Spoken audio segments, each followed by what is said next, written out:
বিসমিল্লাহির রহমানির রহিম। সম্মানিত প্রিয় বিনিয়োগকারী ভাই বোনেরা, আসসালামু আলাইকুম। শুভ সন্ধ্যা। 5 ডিসেম্বর রোজ শুক্রবার, পবিত্র জুমার দিন। আশা করি আপনারা সকলেই শারীরিকভাবে সুস্থ আছেন এবং ভালো আছেন। আজকে আমরা প্রতি সপ্তাহের যেই আলোচনাটি নিয়ে আপনাদের সাথে হাজির হই, সেই ধরনের একটি আলোচনা আজকেও হাজির হয়েছি আপনাদের মাঝে। আপনারা জানেন যে আমরা শুক্রবারে শুধুমাত্র স্টক অ্যানালাইসিস আপনাদের সাথে শেয়ার করি, অর্থাৎ যে স্টকগুলো আপনারা আমাদের কাছে কমেন্টসের মাধ্যমে আমার ইউটিউব চ্যানেলে, আমার হোয়াটসঅ্যাপ গ্রুপে, আমার পোর্টফোলিও ম্যানেজমেন্ট যেটা অনারিয়ামের মাধ্যমে যে সকল সদস্যরা আমাদের সাথে সম্পৃক্ত রয়েছেন তাদের স্টকগুলো নিয়েই মূলত আমি আলোচনা করে থাকি। তো সেখান থেকে বাছাই করে আমরা আজকেও 10টি স্টক নিয়ে আপনাদের সাথে কথা বলবো। আশা করি আপনারা সকলেই ধৈর্য সহকারে আজকের এই আলোচনাটি শুরু থেকে শেষ পর্যন্ত দেখবেন।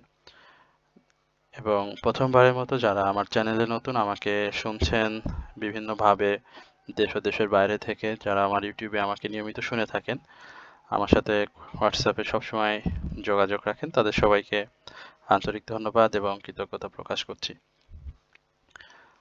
আমি শুরুতেই আপনাদেরকে যে স্টকটি নিয়ে কথা বলবো সেটি হচ্ছে বিডি থাইফুড।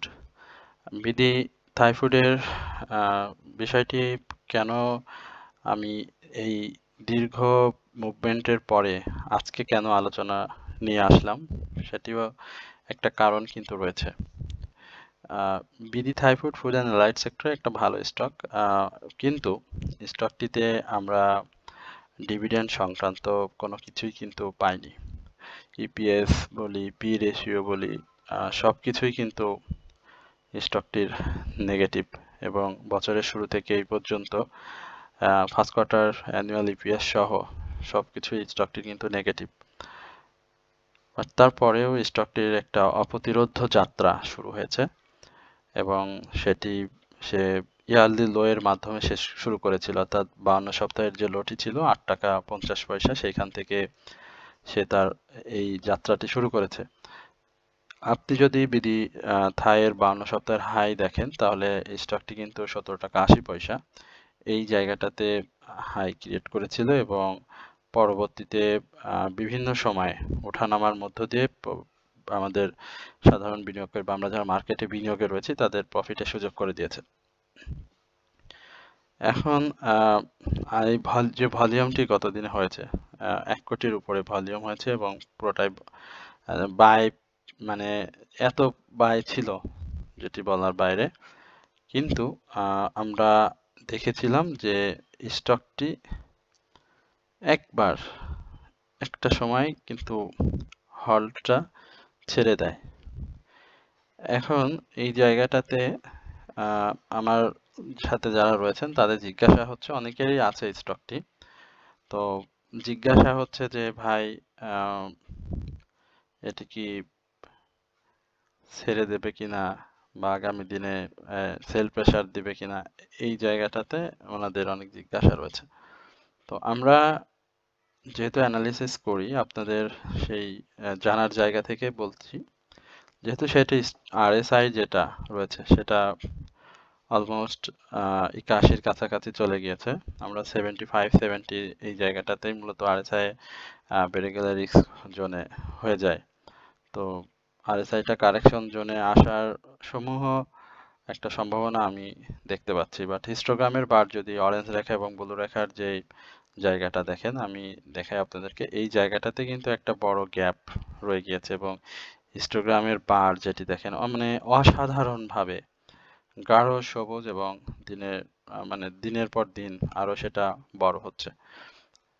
তো সবকিছু মিলিয়ে একটা স্ট্রং বাই সিগন্যাল রয়েছে। মুভিং এভারেজ থেকেও প্রাইস অ্যাকশনের যে প্রাইস ভ্যালু সেখানেও আমরা বাই সিগন্যাল দেখতে পাচ্ছি এবং রিসেন্টলি সে হাইয়ের কাছে আসছে, কাছাকাছি চলে আসছে। এই জায়গাটাতে সে অবশ্যই বাধাপ্রাপ্ত হবে।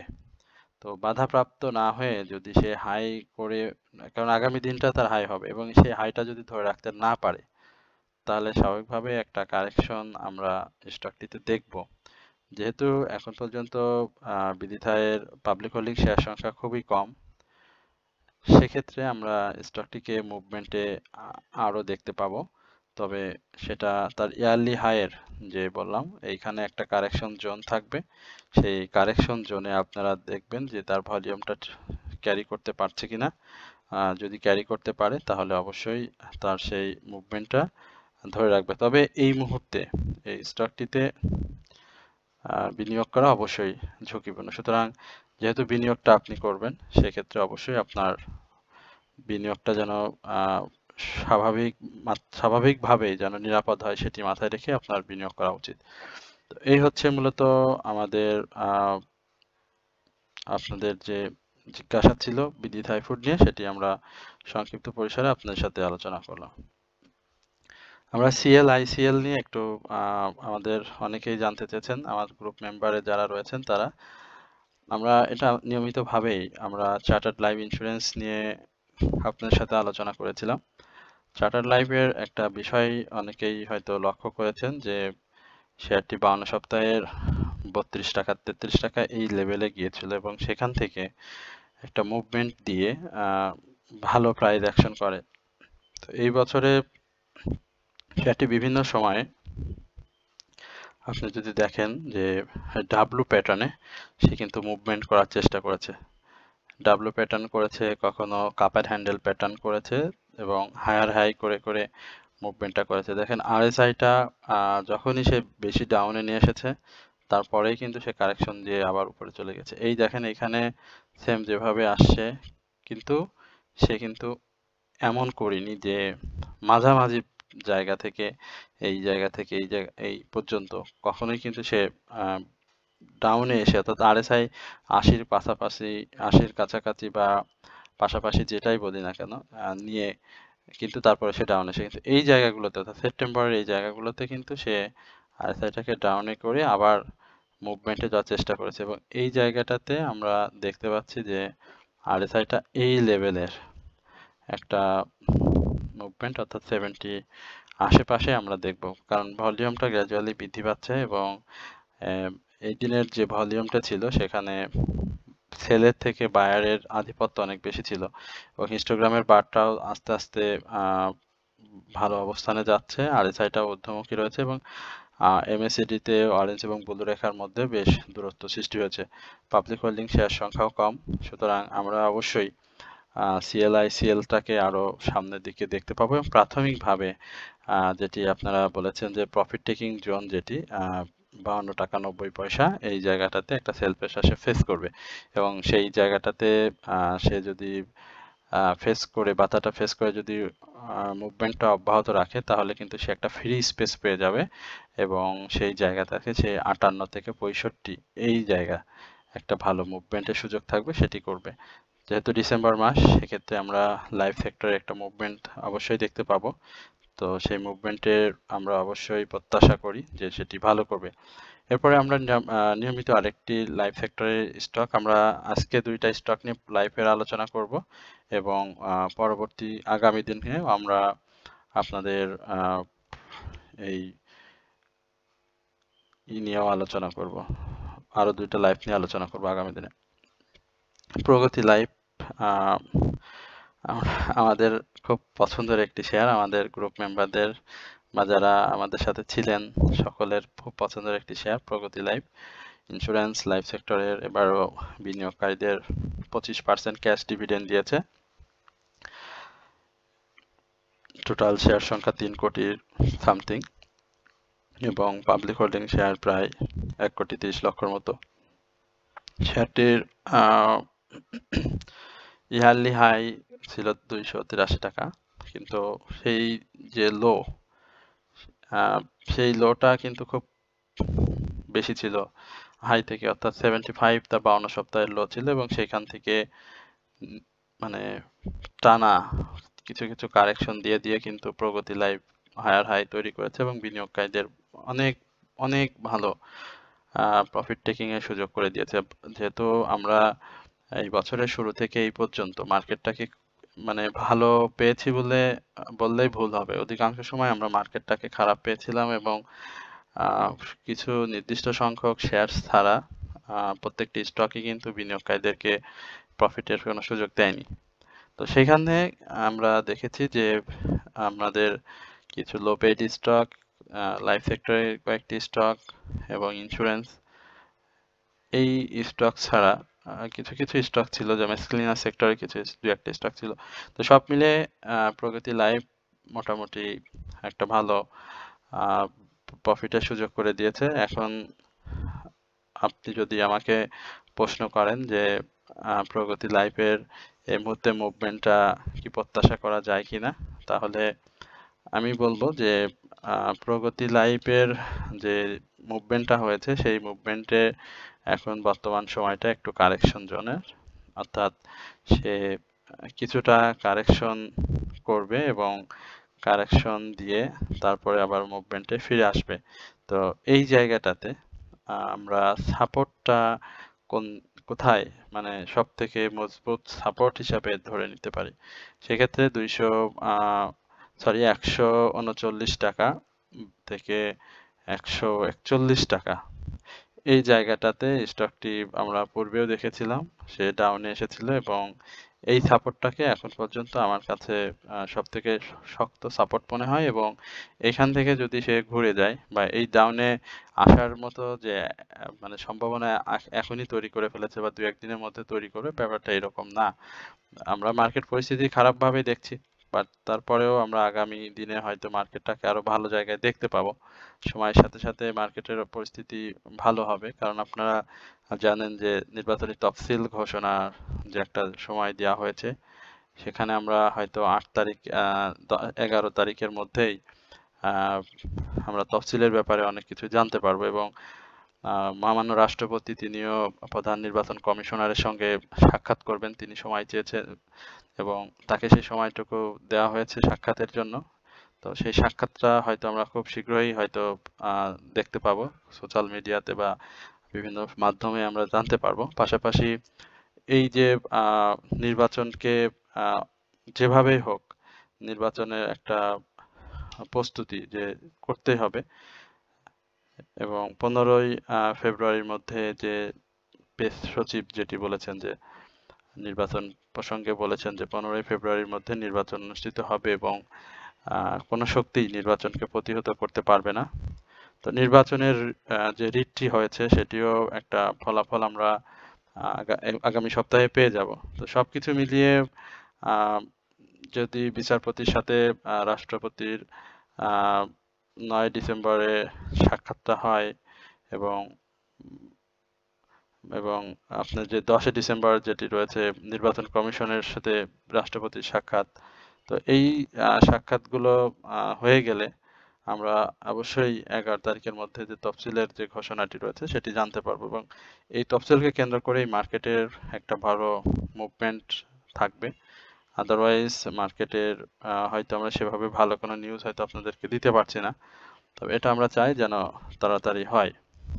তো যাই হোক, আমরা প্রগতি লাইফের কারেকশনের কথা বললাম এবং ছোট কারেকশন থাকবে, বাট মুভমেন্টে যেতে হলে অবশ্যই 175 টাকার উপরে স্টকটিকে স্বাভাবিকভাবেই ক্লোজ করতে হবে। এরপরে আমরা লো পেইড স্টকের একটা খুব পছন্দের স্টক বিনিয়োগকারীদের বিডি ল্যাম্প, এই স্টকটি নিয়ে আপনাদের সাথে কথা বলবো। বিডি ল্যাম্পসের ব্যাপারে অনেকেই একটু হয়েছেন, কারণ স্টকটি আমরা দেখেছিলাম যে 179 টাকার মতো হাই ছিল, সেখানে এসে এইবার সেভাবে মুভমেন্টে যাওয়ার জন্য যে ধরনের প্রস্তুতি দরকার সেই প্রস্তুতিটা সে সেপ্টেম্বর থেকেই নেওয়া উচিত ছিল, নেওয়া শুরু করেছিল, কিন্তু অক্টোবরে এসে সে আবারও ডাউন ট্রেন্ডে চলে যায় এবং প্রস্তুতিটা নিচ্ছে না। পাশাপাশি ভলিউমটাও সেভাবে গ্রো করতে পারছে না, যেহেতু পাবলিক হোল্ডিং শেয়ার সংখ্যা খুবই কম, সেই ক্ষেত্রে ভলিউমটা স্বাভাবিকভাবে একটু কম থাকবে, ড্রাই হয়ে যাবে। তো ভলিউমটা সেক্ষেত্রে ড্রাই হয়ে গিয়েছে। একই সঙ্গে আপনার হিস্টোগ্রামের বারগুলো দেখতে পাচ্ছেন যে এই জায়গাতে ধূসর এবং ছোট হয়ে আসছে দিনের পর দিন। অরেঞ্জ এবং ব্লু রেখা সেটিও মুখোমুখি অবস্থানে রয়েছে এবং সমান্তরালভাবে আরএসআইটা রয়েছে 46, অর্থাৎ বায়ার রয়েছে খুব কম। তো এই জায়গাটাতে স্টকটির একটা মুভমেন্ট আমরা প্রত্যাশা করছি।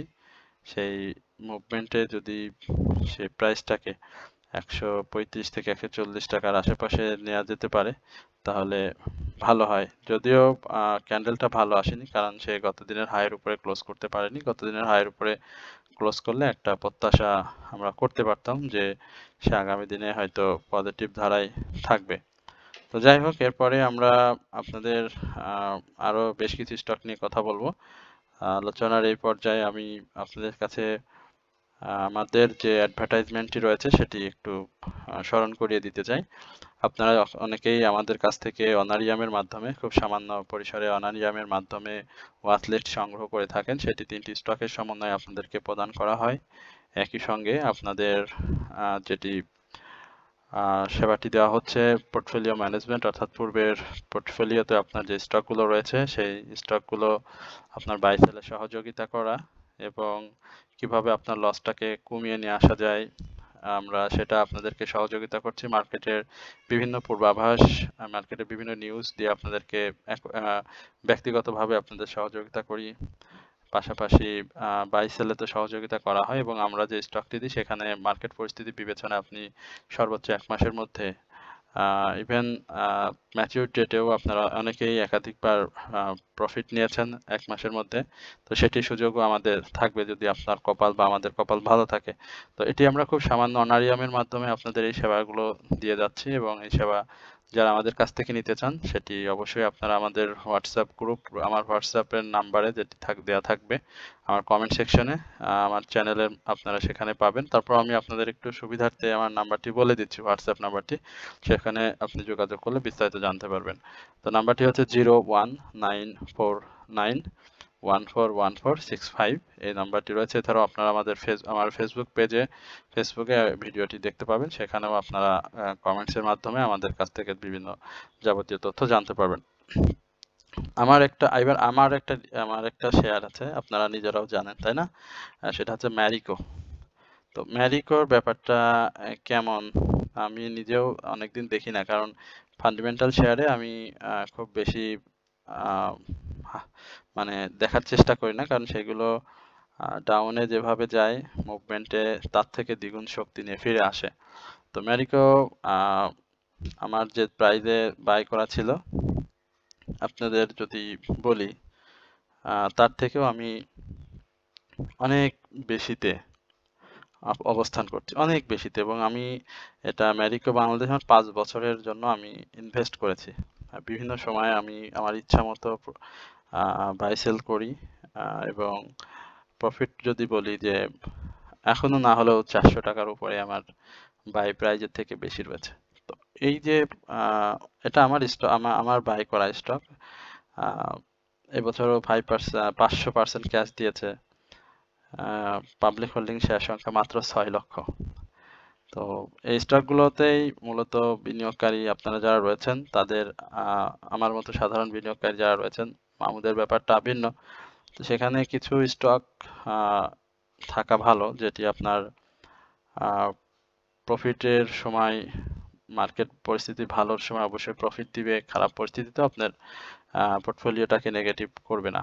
তো এরকম দুই একটা সেক্টরের ফান্ডামেন্টালি স্টকগুলো আপনি দেখতে হয়। এটি ফার্মাসিউটিক্যাল সেক্টর একটি স্টক, ম্যারিকো বাংলাদেশ লিমিটেড। জানেন যে স্টকটির ইপিএস রয়েছে প্রায় 221, পি রেশিও খুব চমৎকার, মাত্র 12.33 এবং ন্যাব যেটি আমরা নেট অ্যাসেট ভ্যালু নামে সেটিও বলি মাত্র 94.65। সেকেন্ড কোয়ার্টার ইপিএস অসাধারণ এসেছে। এবারের হাই ছিল 3000 টাকা। তো 3000 টাকা আবারও আমরা দেখব, বাট তার আগে 2800 এই জায়গাতে একটা ব্রেকআউট প্রয়োজন এবং 2800 ব্রেকআউটের পরে আমরা 2900 থেকে 2940 এর রিসেন্ট যে হাইটি রয়েছে সেখানে আমরা স্টকটিকে দেখতে পাবো। তো বাই করতে পারেন, সেল সিগন্যাল রয়েছে, বাই করতে পারেন, কোনো সমস্যা নেই। এই ধরনের স্টক আপনি যে কোনো অবস্থাতেই বাই করতে পারেন। এরপরে আমার ফান্ডামেন্টালি আরো বেশ কিছু স্টক রয়েছে যেগুলো একটু না করলে না আলোচনা। ব্যাডবিসি নিয়ে জানতে চেয়েছেন অনেকেই, জিপি নিয়ে জানতে চেয়েছেন, ব্যাংকিং সেক্টরের কয়েকটি স্টক নিয়ে জানতে। ব্যাডবিসির ব্যাপারটা দেখেন যে এই কয়েকদিন পূর্বেও আমরা ব্যাডবিসিকে এই জায়গাতেই দেখেছিলাম এবং সেখান থেকে সে একটু একটু করে প্রাইসটা মুভমেন্ট করেছিল এবং সেই জায়গাতে আমরা দেখেছিলাম যে 267 স্টকটি গিয়েছিল। পরবর্তীতে আবারও একটা বড় কারেকশন দিয়ে 240-এর এই লেভেলে গিয়ে সে আবারও 261 করে, এবং নভেম্বরেও সে কিন্তু আবার কারেকশন দিয়েছে এবং 249, অর্থাৎ সেই মেজর জোনটা, হ্যাঁ মেজর সেই জোন 249 বা 248 এই লেভেলটাকে সে কিন্তু আবারও ফেস করছে। তো এই জায়গাটাতে আপনি যদি দেখেন যে গত দিনের যে ভলিউমটা ছিল সেই ভলিউমে কিন্তু বায়ার এবং সেলার এর তুলনায় সেল প্রেশারটা ছিল, অর্থাৎ এখানে সেল দিয়ে মার্কেটটাকে একটু ডাউনে নিয়ে আসার চেষ্টা করেছিল, কিন্তু সেখানে সেটা সম্ভব হয়নি। মার্কেট পরিস্থিতি বিবেচনায় এই বছরে যে তার ক্যাশ ডিভিডেন্ড বলি বা ইয়ারলি ইপিএস বলি, কোনোটাই পজিটিভ আসেনি। তো একটা মাল্টিন্যাশনাল কোম্পানি, আমরা জানি যে এই বিএনপিসি ফুড অ্যান্ড অ্যালাইড সেক্টরে খুব গুরুত্বপূর্ণ একটি স্টক। এখানে ফরেন ইনভেস্টররা রয়েছেন প্রায় 2.25 কোটির মতো ফরেন ইনভেস্টররা রয়েছেন এই স্টকটিতে। তো সবকিছু মিলিয়ে পাবলিক হোল্ডিং শেয়ার সংখ্যাও অনেক বেশি, 4,71,00,000। ইনস্টিটিউট হোল্ডিংও রয়েছে ভালো, এবং আমাদের কপদের 35 লক্ষ শেয়ারও কিন্তু বিএনপিসিতে রয়েছে। তো এই জায়গাটাতে 260 বা 270 এই লেভেলটাতেই মূলত তার বাধা রয়েছে, এবং এই জায়গাটাতে একটু যদি সে বের হতে পারে তাহলে 280 থেকে 290 এই জায়গাটাতে আমরা বিএনপিসিতে দেখতে পাবো। তো আশা করি সময় সাথে সাথে স্টকটি ভালো করবে। অবশ্যই সময় দিতে হবে, মার্কেট পরিস্থিতি পাশাপাশি বায়ারদের আগমনও থাকতে হবে। ফলোর পরবর্তী সময়ে বিএনপিসির একটা বড় কারেকশন আমরা দেখেছি, 575 থেকে এই জায়গাটাতে অবস্থান করছে, এবং আমরা প্রত্যাশা করছি সে আগের সেই রূপে ফিরে যাবে। আমরা জিপি নিয়ে একটু কথা বলবো আজকে। বললাম না যে অনেক ইম্পর্টেন্ট বা ফান্ডামেন্টাল অনেক স্টক নিয়ে জানতে চাচ্ছেন, যে এমনটা কিন্তু হয় না। আমরা মূলত রেগুলার স্টক নিয়ে কথা বলি। তো রেগুলারের মধ্যেও আমাদের আজকে 2-3টি স্টক কিন্তু যেটা অনিয়মিত আলোচনা অংশ হিসেবে থাকে। তো জিপিটার ব্যাপারটাও আমার কাছে একটুই মনে হচ্ছে এখানটাতে ব্রেকআউট প্রয়োজন, না হলে কারেকশন লেভেল, একটা ছোটখাটো কারেকশন লেভেল দিতে পারে 277-এর আশেপাশে, বাট তারপরে যদি ডাউন ট্রেন্ডে চলে আসে তাহলে কিন্তু আরো বড়সড় ডাউন ট্রেন্ড হবে। মিনিমাম 272-এর এই জায়গাটাতে চেষ্টা করবে। ভলিউমটা অনেক কমে গিয়েছে, এবং হিস্টোগ্রামের বারগুলো ধূসর হয়ে আসে, সুতরাং এই জায়গাটাতে দেখতে হবে যে সে তার মুভমেন্টটাকে ধরে রাখতে পারে কিনা বা ব্রেকআউট করার চেষ্টা করে কিনা। ব্রেকআউটের যদি কথা বলেন তাহলে আমি 280-র উপরে একটা কথা বলবো, 280-র উপরে একটা ব্রেকআউট দিতে হবে, এবং সেই জায়গাটা যদি সে সম্ভব করে তাহলে 290-290-এর আশেপাশে আমরা স্টকটিকে দেখবো। তো আশা করি সে সেই জায়গাটাতে যাবে, না হলে অবশ্যই স্টপটি অবজার্ভ করতে হবে। দেন এরপরে আমরা জিকিউ বল পেন নিয়ে কথা বলি। জিকিউ বল পেনের কি অবস্থা রয়েছে? জিকিউ বল পেন তো অপ্রতিরোধ্যভাবে গিয়েছে, মাঝে একটা ক্যান্ডেল করেছিল। তো এই ক্যান্ডেলগুলো করা মূলত বিনিয়োগকারীদেরকে একটু আবারও আকৃষ্ট করা, যে আমি আবারও মুভমেন্টে ফিরে যাচ্ছি। তো এই জায়গাটাতে আমি এর আগেও বলেছিলাম যে 389 টাকা জিকিউ বল পেনের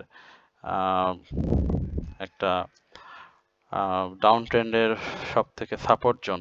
তো এই সাপোর্ট জোনের আশেপাশে চলে আসছে, অবশ্যই এই সাপোর্টটা লক্ষ্য রাখতে হবে। আরএসআইটা দেখতে পাচ্ছেন যে একেবারে শুয়ে পড়েছে, লেগে গিয়েছে। হিস্টোগ্রাম বার বা সেল সিগন্যাল এই জায়গাটাতে সে টাচ করে মুভমেন্টে ফিরবে, এবং সেই মুভমেন্টটা আমরা অবশ্যই 440-এর উপরে ক্লোজ দেখতে চাই। যদি করে তাহলে ভালো, না করলে ডাউন ট্রেন্ড মুভমেন্ট এইভাবে থেকে থেকে পরবর্তীতে বড় ডাউন ট্রেন্ডে চলে যাবে। আমরা জেনেক্সিলটা একটু আলোচনা করি। জেনেক্সিলের ব্যাপারটা এর আগে আপনাদেরকে বলছিলাম। তো জেনেক্সিল আপনারা জানেন যে গত 4 তারিখে, অর্থাৎ আজকে 5 তারিখ, গতকালকে তাদের ডিভিডেন্ডের একটা করেছে, বোর্ড মিটিং ছিল। সেখানে তারা সাধারণ বিনিয়োগকারীদের মাত্র 1% ক্যাশ ডিভিডেন্ড দিয়েছে, বাট প্রতি শেয়ারের বিপরীতে 2 টাকা 47 পয়সা বা এই টাইপের একটা আয় হয়েছে। ডিভিডেন্ডটা কম দিয়েছে, বাট ন্যাব ক্যাশ ফ্লো তারপরে সবকিছুই মোটামুটি পজিটিভে রয়েছে। তো আমরা বলছিলাম যে 28 টাকা 80 পয়সা, 28 টাকা 50 পয়সা এর উপরে যদি ক্লোজ করতে পারে তাহলে ইয়ারলি যে হাইটি রয়েছে 32 টাকা 60 পয়সা সেইখানে টাচ করবে। তো সেই জায়গাটাতে কিন্তু এখন পর্যন্ত জেনেক্সিল চেষ্টা করছে, কিন্তু সম্ভব হচ্ছে না। যদিও বাই সিগন্যাল রয়েছে, বাট সেটাও কিন্তু একেবারে ধূসর হয়ে গিয়েছে। আমরা যদি জেনেক্সিলের মুভমেন্ট দেখতে চাই বা জেনেক্সিলের মুভমেন্ট করে, সেক্ষেত্রে জেনেক্সিলের অবশ্যই ভলিউমটা গ্রো করতে হবে, এবং ভলিউমটা যদি সে গ্রো করতে না পারে তাহলে কিন্তু সে এই জায়গা থেকে ভালো করতে পারবে না। এরপরে আমরা সর্বশেষ আরেকটি স্টক নিয়ে কথা বলতে চাই, এআইএল। এআইএল এর ব্যাপারটা আপনারা নিজেরাও জানেন যে সে যে ধরনের ডাউন ট্রেন্ড ক্রিয়েট করেছে, এই ডাউন ট্রেন্ডটা আসলে হয়তো এআইএল এর বিনিয়োগ যারা করে তারা কিন্তু প্রত্যাশা করেনি। বাট অ্যানালিস্ট হিসেবে বা অ্যানালাইসিস করি যে আঙ্গিকে, সেখানে একটা স্টক মার্কেটের একটা স্টকে যে কোনো পরিস্থিতির সম্মুখীন হতে পারে, এবং হয়, অনেক ক্ষেত্রেই হয়, আমরা দেখেছি যারা মার্কেটে আছে জানি। তো এবারে সে কিন্তু ভালো ক্যাশ ডিভিডেন্ড দিয়েছে এবং স্টক ডিভিডেন্ড দিয়েছে। 21শে নভেম্বর তার যে স্টক ডিভিডেন্ড ছিল সেখানে 10% স্টক দিয়েছে এবং 10% ক্যাশ দিয়েছে। আমরা তার থার্ড কোয়ার্টার যে ইপিএসটা এসেছে, হ্যাঁ, এটা ভালো আসেনি। 2025-এ যে থার্ড কোয়ার্টার ইপিএসটা দিয়েছিল সেটা ভালো আসেনি, এবং স্টক ডিভিডেন্ডের দেওয়ার ফলে তার শেয়ার সংখ্যাও বেড়ে গিয়েছিল, যার কারণে সে 10% স্টক দেওয়া মানে অনেক, তাই না? পাবলিক হোল্ডিং শেয়ার সংখ্যা অনেক বেড়ে গিয়েছে। তো এই জায়গাটাতে সে একটা স্লো মুভমেন্টে রয়েছে। তো সব থেকে বড় যে ব্যাপার সেটা হচ্ছে যে এআইএল অনেক বিনিয়োগকারী, আমি যেটা দেখেছি যে 52 থেকে 55 এই লেভেলে আটকে গিয়েছে। আপনি যদি 55, 52 এই লেভেলের ভলিউমগুলো যদি দেখেন, তাহলে দেখবেন 8 লক্ষ, 10 লক্ষ, 7 লক্ষ এই টাইপের ভলিউম কিন্তু ওই সময় হয়েছে। তো এই জায়গাতে বিনিয়োগকারীদের বের হতে হলে অবশ্যই সেই 58, 57, 52 উপরে মুভমেন্টে আসতে হবে। সেই মুভমেন্টটা না আসলে বিনিয়োগকারীরা এখান থেকে বের হতে পারছে না, বা সেল প্রেশারও ক্রিয়েট হচ্ছে না। আবার মুভমেন্টের ক্ষেত্রে যেটা হচ্ছে যে 48-এ যে থেমে যাচ্ছে, অর্থাৎ আপনি যদি দেখেন 42 এই লেভেল থেকে সে বারবার মুভমেন্টের চেষ্টা করছে, এবং মুভমেন্টে গেলেই সে 45, 48, হ্যাঁ, এই লেভেলে এসে থেমে যাচ্ছে। তো এইটাকে ব্রেকআউট যখনই করতে পারবে তখন আমরা 52, 55 এই লেভেলের চিন্তাটা করতে পারবো। আদারওয়াইজ আপনাকে এই ছোটখাটো মুভমেন্টে ডাউনে আসলে বাই করতে হবে, এবং 3 টাকা 4 টাকা বা 2-3 টাকার যে গ্যাপটা হয় সেই গ্যাপে সেল করে প্রফিট নিতে হবে। তো আশা করি সেটি আপনারা হয়তো যারা মার্কেটে বিচক্ষণ রয়েছেন, বাই সেল করে থাকেন, ভালো বোঝেন, তাদের পক্ষেই সম্ভব, নতুন বিনিয়োগকারীদের পক্ষে হয়তো সেটা সম্ভব না। আমি সেই দিকেই লক্ষ্য রাখবো, যে সেদিকটার দিকেই আপনাদেরকে লক্ষ্য রাখতে বলবো, যে আপনাদের যখন মার্কেট পরিস্থিতি ভালো থাকে, আপনারা যদি একটু ব্যবসা সম্পর্কে একটু ধারণা কম থেকে থাকে, তাহলে অবশ্যই একজন মেন্টরকে অবশ্যই ধরা উচিত। একই সঙ্গে আমাদের যে সেবাটি রয়েছে সেটিও আপনি নিতে পারেন। সামান্য অনারিয়ামের মাধ্যমে আপনাদের যেটা দেওয়া হয়, বাই সেলের সহযোগিতা, 3টি স্টক বাই এবং পূর্বের পোর্টফোলিও ম্যানেজমেন্ট, সেটিও আপনারা নিয়ে অনেক কিছু দেখতে পারেন, ভিডিও দেখার মাধ্যমে অনেক কিছু শিখতে পারেন। তো সেটা আপনারা যদি করেন তাহলে অবশ্যই ভালো হবে। তো আশা করি আজকে আপনারা আলোচনা যে দীর্ঘ আলোচনা হয়ে গেল, একটু ধীর স্থিরভাবে আলোচনা করার চেষ্টা করলাম, যেন আপনাদের একটু বুঝতে অসুবিধা হয়, এবং বন্ধের দিন আপনাদের হাতে পর্যাপ্ত সময় হয়তো অনেকের রয়েছে, সেই জন্যই এইভাবে আলোচনাটি করা। তো আশা করি আপনারা সকলে ধৈর্য সহকারে আজকের এই আলোচনাটি শুরু থেকে শেষ পর্যন্ত দেখলেন, এবং কমেন্ট সেকশনে আমাদের নাম্বার দেওয়া থাকবে ইউটিউবে, হোয়াটসঅ্যাপ, সেখান থেকে নাম্বার নিয়ে আপনারা বিস্তারিত যে অনারিয়ামের ব্যাপারটি বললাম সেখানে আপনারা জানতে পারবেন, এবং আমার ইউটিউব, ফেসবুক পেজে এটি দেওয়া থাকবে, সেখান থেকেও আপনারা কমেন্টসের মাধ্যমে অনেক তথ্য জানতে পারবেন। তো সকলেই ভালো থাকবেন, সুস্থ থাকবেন, এই প্রত্যাশায় আজকের আলোচনা এখানে শেষ করছি। আসসালামু আলাইকুম ওয়া রাহমাতুল্লাহি ওয়া বারাকাতুহু।